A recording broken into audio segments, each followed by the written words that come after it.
Post Scriptum is a World War II realism shooter published by the same guys behind Squad and Beyond the Wire. This is a game that, for many years, largely passed me by, and I'm here today to try and convince you to not make the same mistake I did. I recently made a video citing Project Reality as the best realism shooter in 2022. Oh my god. And I stand by that, but Post Scriptum is very much a close second. And if you're a fan of milsims or the World War II genre in general, picking up this game is a no-brainer. Don't believe me? Don't worry, I'm going to tell you why. He didn't make it. The biggest and most immediately obvious positive for Post Scriptum, something that it does better than any other comparable first-person shooter, is its ability to create that World War II vibe. I'm 27 years old and hate using the word vibe, but I can't think of a better way to describe it. When you step into any Post Scriptum map, operating as any faction with any kit or any vehicle, you feel like one man in a much larger war machine.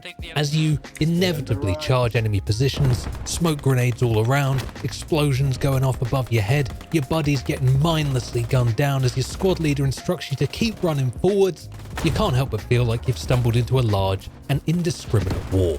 Much like elements of Band of Brothers or Saving Private Ryan, his survival during combat seems as much focused around luck as anything else.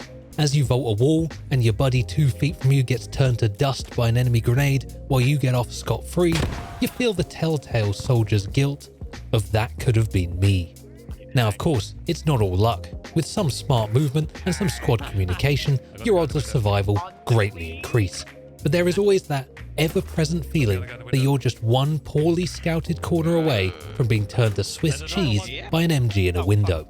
There is definitely a meat grinder element to it, but this actually works really well in this game, with game modes, spawn mechanics and squad distributions centered around it. Speaking of game modes, let's pay homage to the game mode primarily played across most servers in Post Scriptum: Invasion. In this game mode, one team is attacking trying to take flags in sequential order, while the other team defends. You can't cap the flags out of order, and as the attacker, you can't lose a flag once you've captured it. I appreciate this game mode exists elsewhere, but it really works in this game. Having only one flag in play successfully focuses combat within the playable area. It also fixes one of Squad's biggest problems. You don't need to decide which squads are attacking and which are defending. Defenders only defend, attackers only attack. This creates a very positive gameplay loop, where even if you feel a little uncoordinated as a squad, the team as a whole is always focused on the same thing. This also means a round never feels like it's completely doomed. In games like Squad or Project Reality, playing primarily AAS, you often find if your defenders die, the enemy team already has squads on every subsequent flag, and your opportunities to get back into the game are all but gone. In Squad in particular, you're often put in awkward situations where everyone on both teams always attacks, so flags often end up as a stalemate with 2 double neutrals in the center of the map. The team that dies first on their neutral loses the game, as they have nothing to fall back on after losing the double neutral standoff, as the whole team is mindlessly attacking. In Post Scriptum, on the other hand, as the attackers, if your whole team is mindlessly attacking, you've got a good chance of winning. I'm a hero. Fuck. Post Scriptum also carefully avoids the problem of the team having no spawn points, with the simple addition of a logistics squad. Logistics in this game is not overly complicated, and it's a huge strength. Each team has the ability to create dedicated logistics squads, who then take charge of the logistics trucks. Spawning in this game, much like other realism shooters, is possible via your main, FOBs, or rally points. Post Scriptum also allows you to spawn on an MSV, essentially a logi truck with a team-wide spawn point attached. While I'll admit this isn't exactly realistic, it makes the game infinitely more playable and doesn't punish you as hard for playing the game in the meat grindery way it was intended. With this system, opening the map, you always have somewhere to spawn, and you're rarely running more than 3 minutes to get back to combat.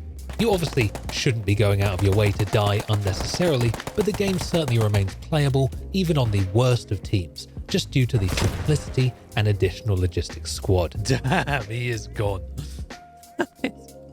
His feet are over there. Post Scriptum also has a number of unique mechanics that set it apart from the crowd, and are honestly very interesting additions I'd love to see in other games. This game has a stamina system, Okay, a lot of games have a stamina system, but this one actually matters. In squad or PR, your stamina simply dictates whether you can sprint, and is nothing more than a minor inconvenience for your aim. In squad, coming out of a full sprint with no stamina, you can still very easily pull up your scope and tap a guy no problem. In Post Scriptum, pulling up your sights without stamina makes your hands all wobbly, and also stops you from using your cyborg eye zoom vision. These are severe punishments for poor stamina management, as many weapons are single shot and most don't have a scope. Taking an age to stabilize your gun and not being able to zoom in at all will lead to an almost certain loss in a gunfight. I killed him. Oh, he dead. Yeah, I got him. And this is pretty fantastic.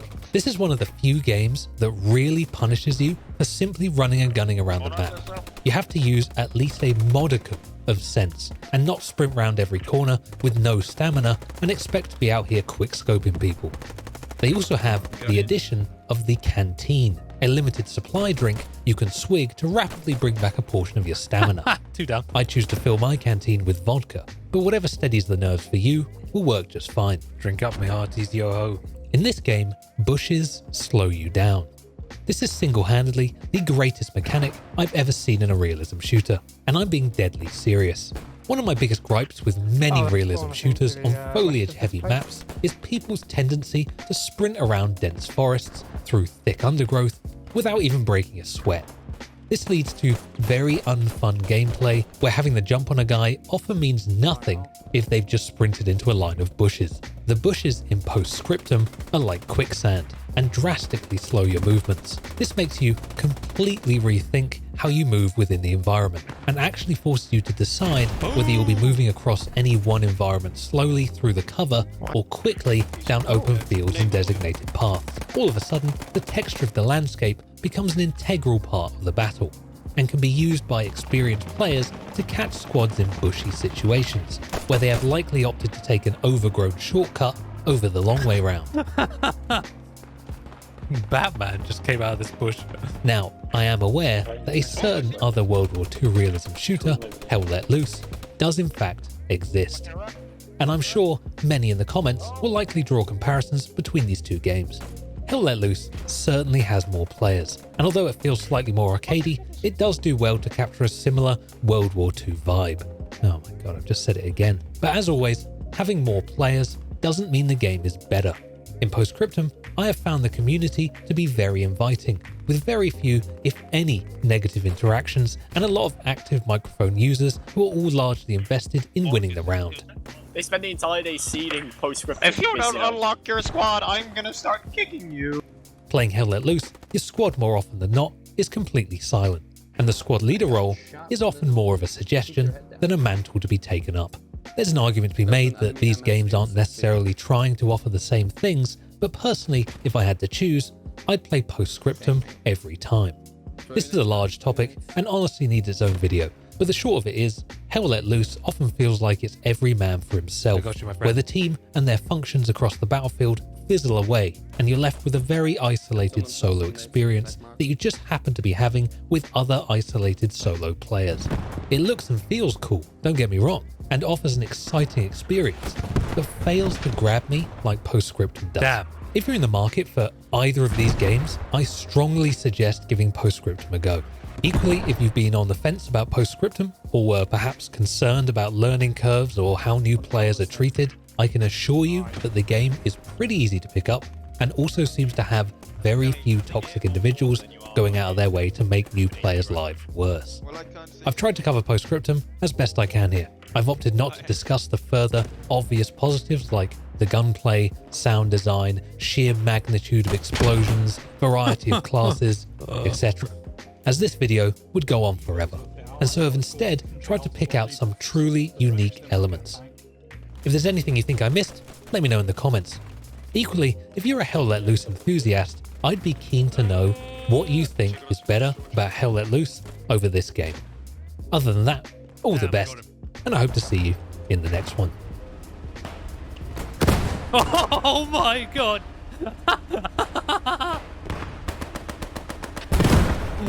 Oh, the horrors of war.